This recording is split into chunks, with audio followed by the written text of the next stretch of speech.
سعودی عرب میں پاکستان تحریک انصاف مدینہ منورہ کے زیر اہتمام تقریب منعقد ہوئی، جس میں مرکزی رہنما اعجاز چودھری بطور مہمان خصوصی شریک ہوئے۔ تفصیلات عمیر علی کی رپورٹ میں۔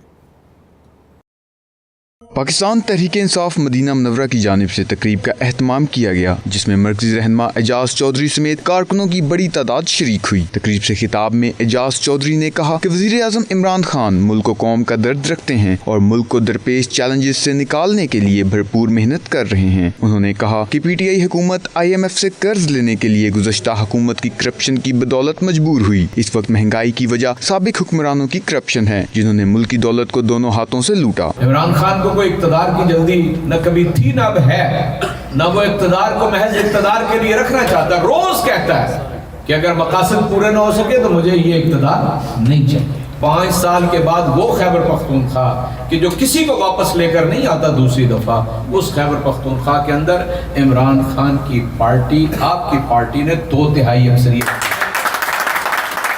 اس موقع پر PTI مدینہ منورہ کے رہنما افضل عباس نے کہا کہ وزیر اعظم عمران خان قوم کی امیدوں کے مطابق کام کر رہے ہیں، مخالفین کی باتوں کی پرواہ کیے بغیر آگے بڑھنا ہے اور کرپشن سے پاک نیا پاکستان بنانا ہے۔ تقریب سے افضل چیمہ اور دیگر نے بھی خطاب کیا۔